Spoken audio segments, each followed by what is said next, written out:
Welcome to Self-Publishing with Ally from the Alliance of Independent Authors. This week we focus on branding, marketing, and promotion. Get actionable insights to help you level up your author brand and reach more readers. This podcast is proudly sponsored by BookFunnel. Do you have reader magnets, ARCs, and direct digital sales? Want to join multi-author promotions? Thousands of authors trust BookFunnel for seamless delivery and real human support. Visit bookfunnel.com. Hello, everyone. I am Matty Dalrymple. I am the campaigns manager for Ally, and I am here today with Julie Appleton. Hey, Julie, how are you doing? I'm good. Thank you, Matty. Thank you for having me. It's lovely to be here. It is lovely to have you here. And to give our listeners a little bit of background on you, Julie Appleton is a dark fantasy author from Dublin, Ireland. She writes tenacious, kick-ass females, gutsy heroes, and villains who thrive on chaos. She recently published her 12th title. And when Julie is not writing, she is often found with her second great love, tarot, working as a professional tarot reader and guiding others in her holistic mindfulness practice. And I think we're getting back to mindfulness in the course of our conversation. We're going to be talking today about indie author strategy mindset for marketing and promotion.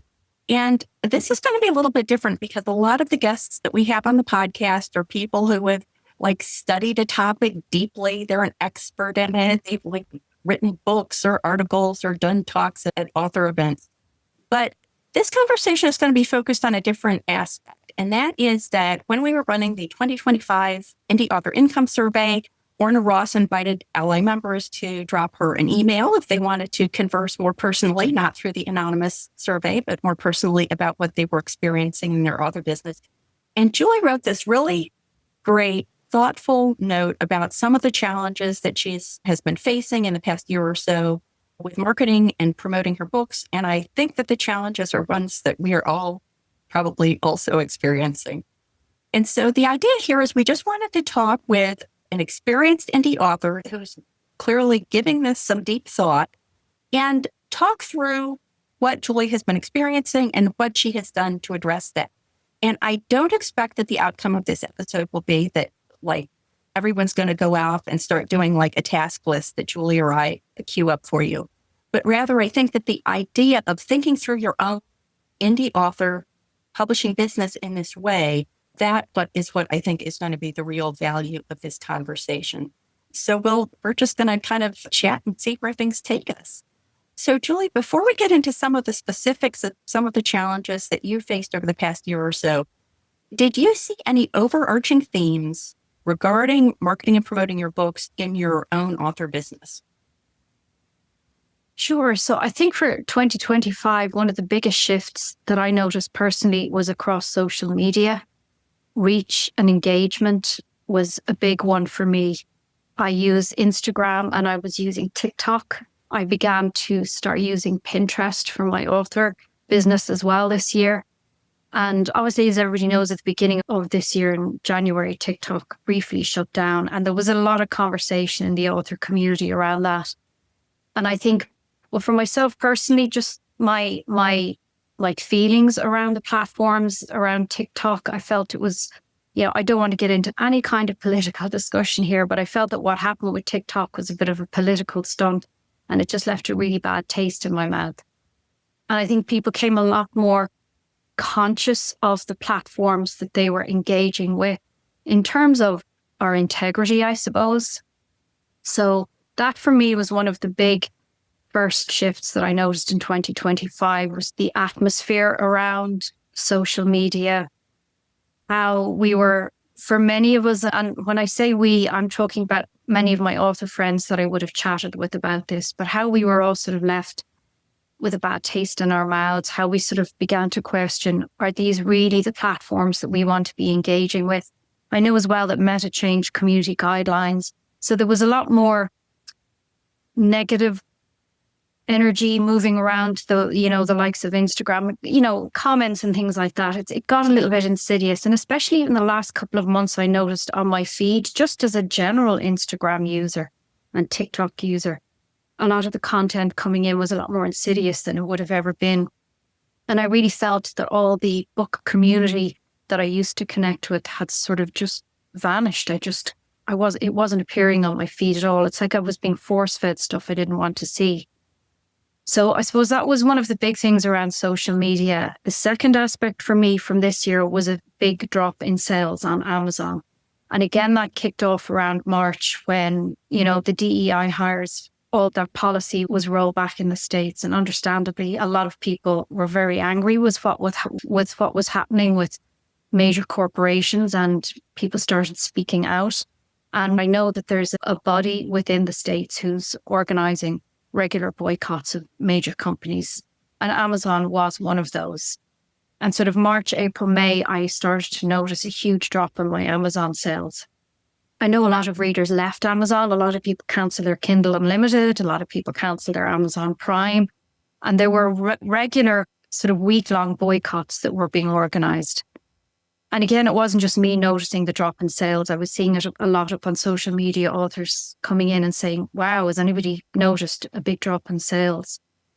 Very slowly, I saw that maybe those readers starting to shift to the likes of Kobo and Barnes and Noble. But again, just a sort of a marginal increase in sales on those platforms.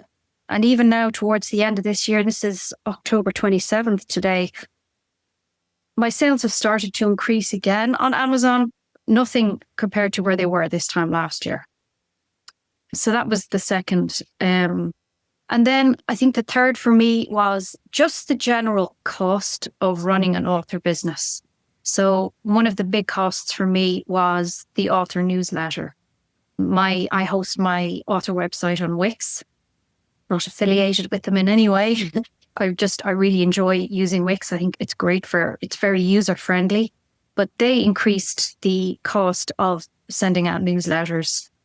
I jumped around. I have no problem within my author business moving around, different products, as long as I know I'm getting what I need to do the job I need to do, but at a cost efficient price. And then, so I joined MailerLite, and long story short, MailerLite decided a few months ago that they were going to reduce the amount of subscribers you could have for free, and then increase the prices of once you reached a certain amount of newsletter subscribers, the price went up. So I had to stand back and take a look, and it was coming into me roughly, I was going to be spending 400, maybe €450 a year, just sending out a monthly author newsletter. Now I was also using BookFunnel. So this was between BookFunnel and MailerLite. So again, I had to step back and go, am I getting a return on investment on this €450? And I had to say that no, I wasn't. I was certainly making some money from it, but not enough to be able to justify spending that much money. And I think across the world, spending is down anyway. I think that's partly of what I'm seeing personally within my own sales. I think spending is down. So again, as an author running a business, I had to say, is it worth my while spending €450 a year on an author newsletter if I'm not seeing that return on investment? So I made a decision then to quit the newsletter and shift my attention to my website, which is my own. I own it. And what I do now is I've made my blog a members only. So if people want to sign up and keep in touch with me as an author, what I'm doing and giveaways and all that stuff, they just become a member of my blog. And then they get an email, a little notification from Wix every time I publish something on my blog. And it just basically says, I published something. If you want to go see it, it's on the blog. And then that way readers can keep in touch with me. And it's free. So that's a big start. Now, this is only something I've started with my website in the last couple of months. So honestly, I can't give you any feedback just yet on whether it's proving beneficial. But like I said, I'm very happy to experiment with stuff and try things out.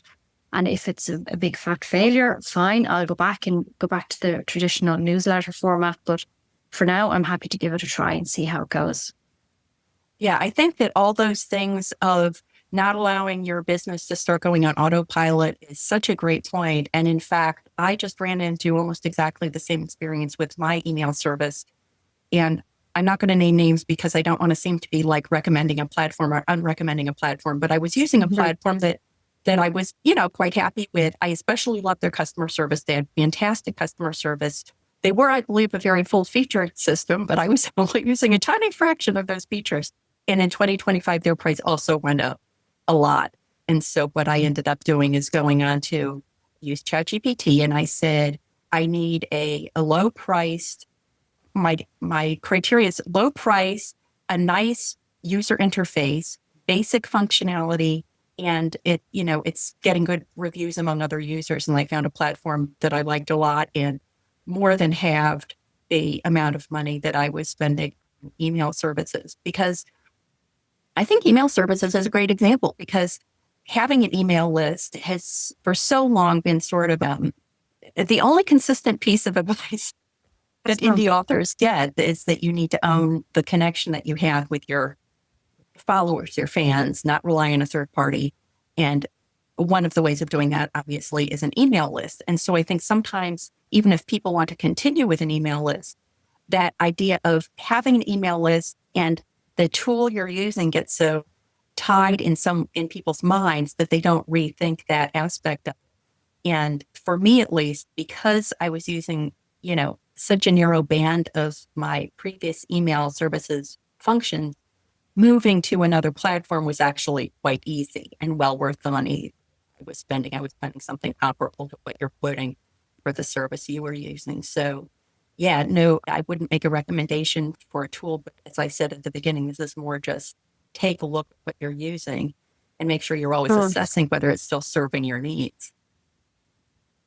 Yes, yeah, I agree. I think we have to just, like you said, the author newsletter has been such a steady piece of advice throughout the years. And there's so much information out there on it, and courses and advice and help. But yet, when I stepped back and looked at it quite logically and tried to disconnect the emotion from my author newsletter and, how I engage with readers on it, I had to look at the cold harsh truth of it and go, I really wasn't getting a return on my investment. And I found that, engagement was low unless I was offering something free of charge. If I was doing a book giveaway or something like that, or, whatever. So yeah, I had to just sort of say, okay, well, what happens if I don't use an author newsletter? So that's what I'm trying at the moment. But also sort of from a reader's point of view, I subscribe to quite a few author emails. And in the last year, I began to notice that every time they came in, there was this sense of, I felt obliged to read the newsletter, and I was getting the same kind of content over and over. Some authors only appear when they have a book to promote or they've a book on sale or whatever.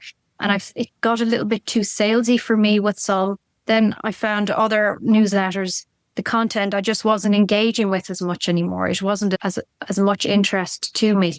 And this is very much from a reader's point of view, not me looking at another author's newsletter as an author. So I began to unsubscribe from some of the newsletters.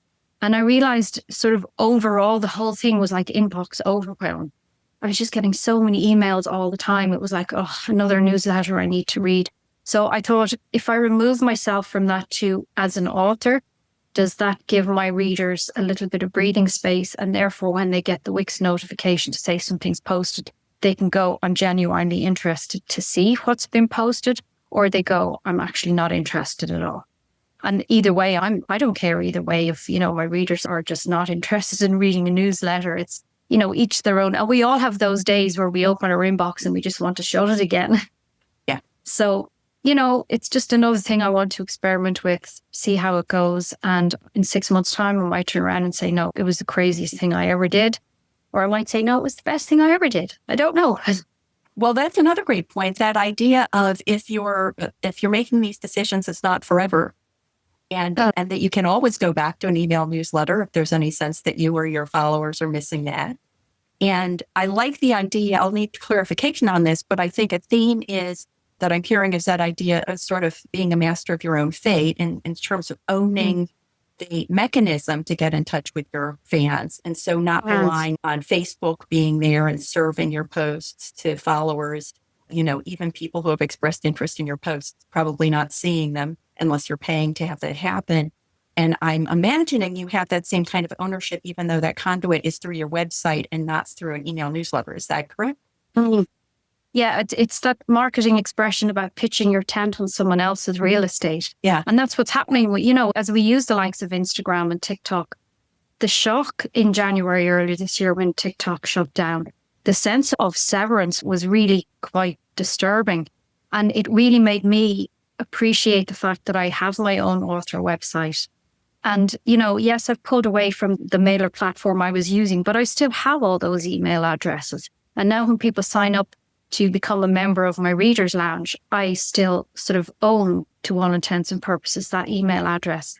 So, like that, if Meta were to shut down tomorrow, or TikTok or any of those places, at least I'd still own some aspect of my business and not suddenly felt like I'd been cut adrift and was now floating aimlessly out in the middle of the sea of authors and readers with nowhere to go. And I think with social media especially changing so fast, I feel the last 2024, 25, the face of indie publishing has changed a lot so fast. I know AI is part of that too, but I think there's been some massive shifts in social media in that space of time as well, in terms of the algorithm and what we're seeing and what kind of content people are expecting. And it's all quite overwhelming, but it's also very difficult to sort of stay on top of it. And I certainly got to the point where I said, I just need to pull back a little bit and come back to me and remember who I am and what my writing represents and who I'm looking to reach and how I want to connect with these people. Sort of like integrity, come back to my integrity. And, I think that's why the whole thing with TikTok and, the community guideline changes on Meta. It's just, do I really want to be engaging with these companies and spending, potentially spending money with them when I don't necessarily agree with their business model? Yeah. So. Yeah, I also have gone through some similar changes. Well, similar in the sense that my approach to social media has changed.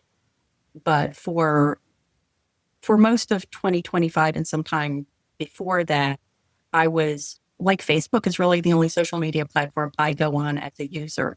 But especially for my nonfiction platform, I wanted to use social media to just get word out about new podcast episodes, for example. And so I got an inexpensive social media posting tool, and I was using that to post to Facebook, X, Instagram, and LinkedIn, and Blue Sky sometimes. And that was fine because, I had followerships on all those platforms, and maybe there was a chance that they were seeing that there was a new podcast episode, or on my fiction site that I had a new book. And it was only costing me, not very much a month to be able to send it out there. So it was sort of like, sure, why not? But then I started, thinking what you're saying about, is this really, are these the neighborhoods I want to live in anymore? And so just a couple of months ago, I decided that I was really going to focus on Facebook. And over that time, pretty much the only posts I've been doing on the other platforms is an image that says, I'd love to see you on Facebook.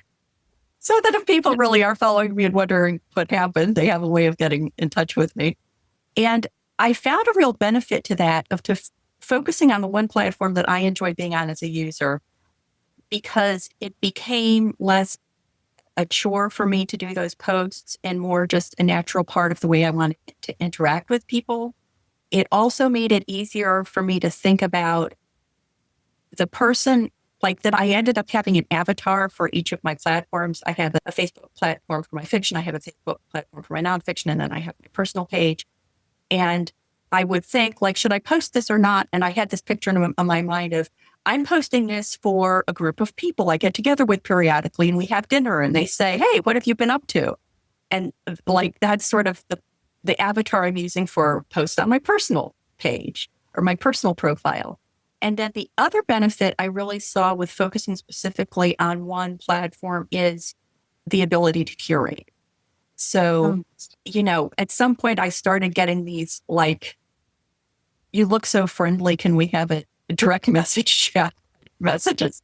And since I was on the platform, I would see them, I would delete them, I could block the person, I could keep my feed nice and curated. I had no idea what's going on with my posts on the other platforms because I'm never there.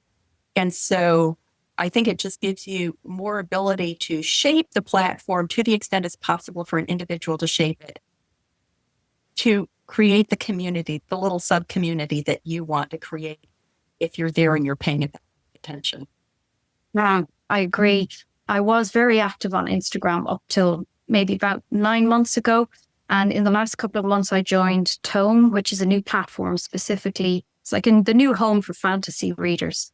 And Tome reminds me a lot of old school Instagram because it's chronological feed. It's all, It's all pretty overlays and, really nice graphics and stuff. But I found the community on there very welcoming, and it's just books, books, books, which is obviously where I want to be as both an avid reader and an author. And I'm really enjoying that kind of wholesomeness again. I was really, really missing that from Instagram. And also the people I'm following, I can catch up and see what they're up to. Whereas on Instagram, I find it really difficult to find out what my friends have been up to.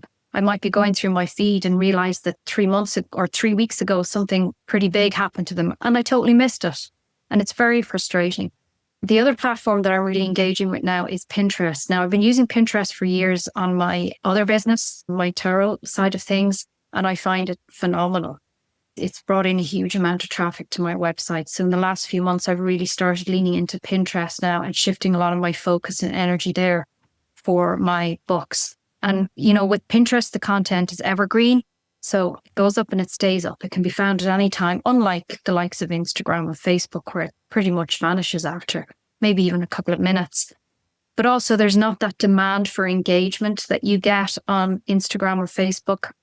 Because Pinterest is more like a library. You go in there to find something or research something.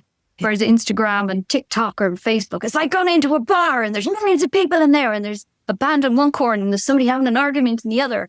So Pinterest, for me, it's somebody who loves to just have a zen atmosphere. I love that with Pinterest. I can post and leave and I'm not obliged to engage and comment. It's just more, for me, user-friendly as an author.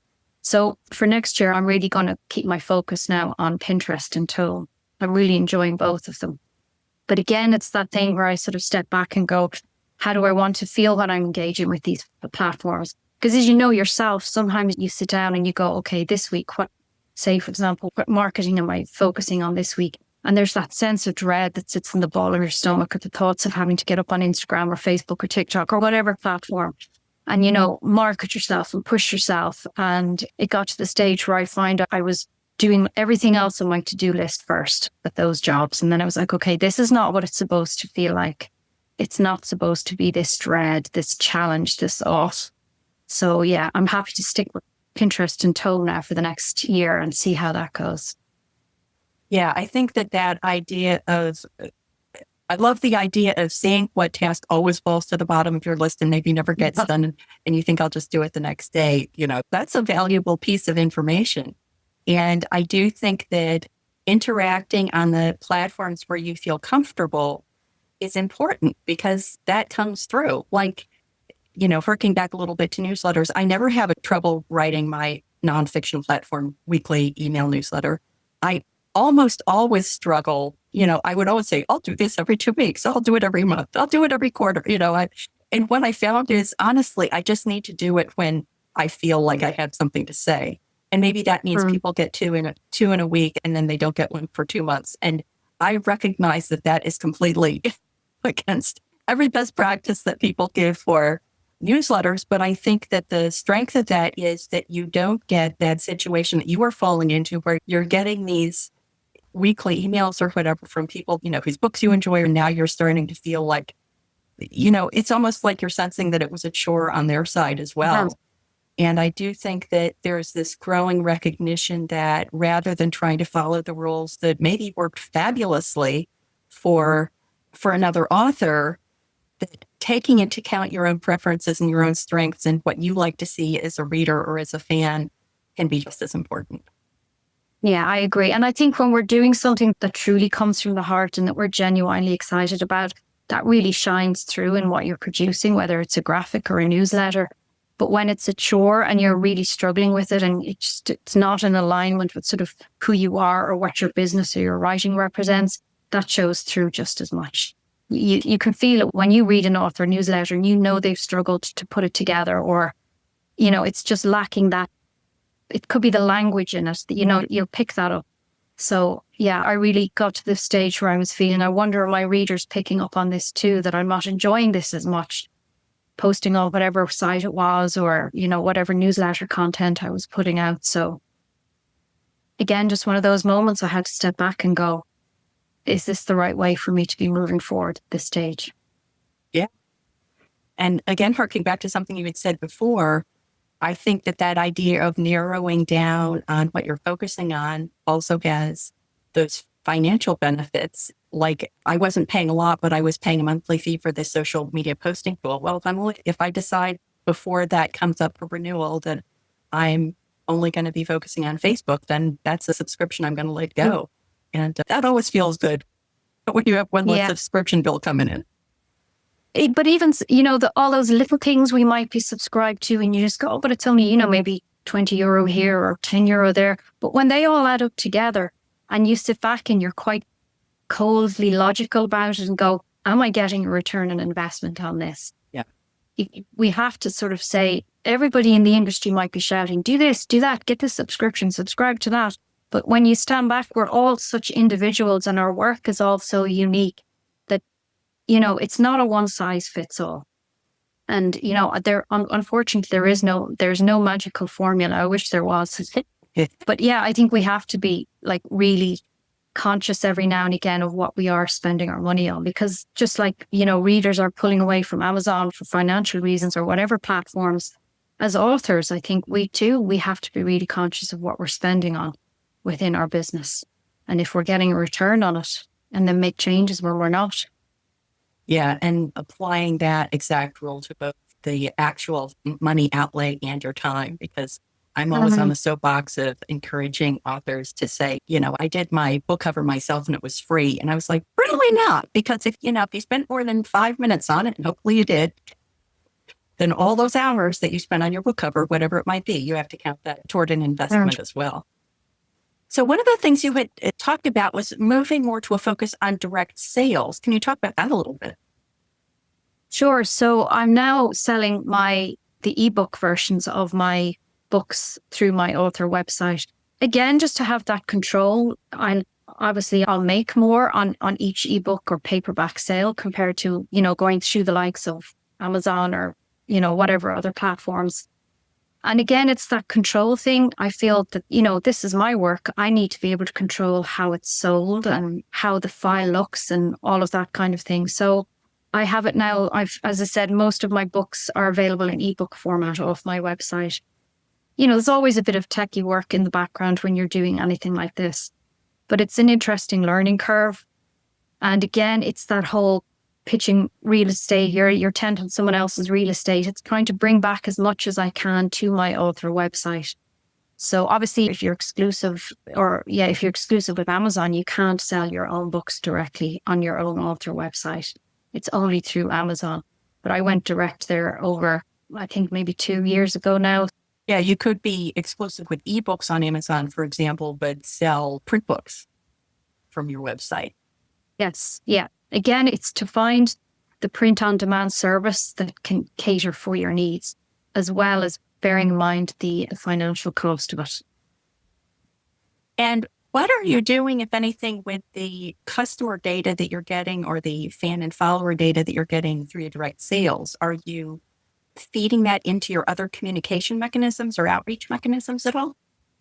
For the moment, I'm simply allowing people to come along and buy the books. I'm not collecting their addresses for my newsletters because I feel, I just don't want readers to feel like buying book. And by the way, you're going to start getting, a monthly newsletter now that you didn't really ask for. I think if people genuinely want to know what I'm doing, they sign up for my Reader's Lounge. That's something I will look at moving forward. I will probably offer the option for them to opt in or out to the Reader's Lounge or a mailing list or whatever. But it's something I'm going to look at in the new year once I have the paperbacks sorted on for direct sales, because that is going to take me a little while to figure out the technicalities behind that. But yeah, I don't want it to be I'm always conscious of that kind of salesy push. I had a little pop-up, a light box on my website originally. You know what it's like. You log into a website and straight away you have a pop-up box. Sign up. And I took that off as well. I thought, I just want to see how this goes for a little while. If I take this off, am I still going to get people signing up organically without that big salesy push? If people are on my website, they must be interested in my writing. So maybe they'll, obviously on my different pages, there are places for them to sign up for the newsletter. But I wanted to try and step away from that. Buy me. kind of mode all the time. So again, it's just another experiment. I'm going to see how it goes. Yeah, I've been trying to think about what to do with the emails I am collecting when I sell on my direct platforms. And one approach, and again, I'm just illustrating that I'm thinking about it, not that I'm saying this is the recommendation I'm making to people, but putting myself in the buyer's position, especially for people who are going to my direct site because they're trying to avoid, the big retailers. They're trying to support an indie. And they went there to buy. So what would I in that position want to hear about? Well, I would legitimately want to hear if the person from whom I bought direct had a new book, or if there was a sale on their books that they were selling in the direct platform. And so I'm thinking about how can I tailor the outreach that I make to them to my best understanding of why they formed that connection in the first place. And so, someone who bought a fiction print copy on my website probably isn't going to be interested that I'm doing talk at Author Nation, but they might be really interested to find out that I'm doing a book signing in my local town or something like that, that had some tie into my fictional work. So just trying to be very intentional, not doing the broad blasts, but instead think through intentionally, what would be a communication that this person in this circumstance, based on what I know about them, would value getting? Yes, that is a good point. I can't quite remember. I do know that when my books are sold via my website, I know that there is an email that goes out, and obviously I'm thanking the reader very graciously for buying one of my books and, taking a chance on an indie author, but also supporting a small business directly and avoiding the billionaires. And another thing I'm looking into is adding extra content to the book files. So, bookmarks people can download as wallpapers, character galleries, this kind of just extra little bookish goodies that people can get when they download the books from me. So this is all something I'm building at the moment as well for my different series. Yeah, I think that theme of what is going to please and delight the particular people you want to reach, not kind of going for the lowest common denominator, but truly understanding who you want to reach and then thinking of the things especially pleasing and delightful for them. So I love the intentionality that you're bringing to this effort. Is there anything else that we haven't talked about yet that you see it's something you're really going to want to home in on over the next 12 months? I'm interested to see how the face of social media is changing. I read there through, I think it might be Social Media Today is the name of the website, but I definitely can stand corrected on that. But they recently were sort of giving their social media predictions for 2026. And they were talking about how potentially, or most likely, Instagram is going to change to the main feed being Reels, and that the feed that we know it, the old school, that the ordinary feed is going to change and eventually just trickle out altogether. So it's going to be very much like TikTok, where it's just video. There'll be very little still content. I know there's something going on in the US with TikTok, where it's potentially going to end up where the TikTok users in the States will have their own version of TikTok.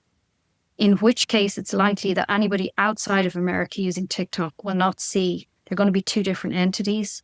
So the American readers I would have been engaging with on TikTok, if the new TikTok comes in, I won't have access to them anymore, and vice versa. So it means for somebody like me in Ireland, I'll see obviously European, Australian, New Zealand content or whatever, but I will lose that American. So again, it's that feeling that this feels like there's a lot of instability around social media, what's happening. And I'm just keeping my eye on that in the next year. And I think that's why I like Pinterest so much, because Pinterest is just, it feels just so very grounded and safe in there at the moment. It feels like a good place to be. But no, besides that, I think everything is changing so fast. It's almost, I'd like to see with this time next year, just out of curiosity, how much will have changed. It's a spinning wheel. Yeah, I think that the last thought maybe is that balance. As a business owner, you do need to look out, as far as possible to know how you want to manage your business. But I think that a time frame within which people need to be reassessing what they're doing is becoming shorter and shorter, like maybe daily, like maybe we have to make an intentional thought at the beginning. We have to be mindful about at the beginning of the day, look at our to-do list and say, am I just doing this because I did it yesterday, or am I doing it because it's still serving me, serving my business, serving the readers? Yeah, I agree. Yeah.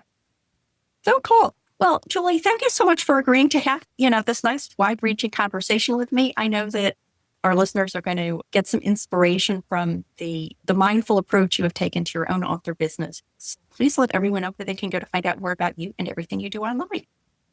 Okay, well, you'll find me on julieembleton.com. That's my author website. And if anybody is interested in my holistic mindful business, which is tarot and meditation, that's creativesoultarot.com. And I'm on Pinterest as Julie Embleton Author and Instagram as Julie Embleton Author. And all the links are on my author website, so people can reach out and find me there. Right. Thank you so much. So thank you for having me. It's been a lovely chat, Matty. Thank you very much. This podcast is proudly sponsored by BookFunnel. Do you have reader magnets, arcs of direct digital sales? Want to join multi-author promotions? Thousands of authors trust BookFunnel for seamless delivery and real human support. Visit bookfunnel.com. This program is produced by the Alliance of Independent Authors. Find author advice, tips, and tools at our Self-Publishing Advice Center, selfpublishingadvice.org. And if you haven't already, we invite you to join our organization and become a self-publishing ally. You can do that at allianceindependentauthors.org.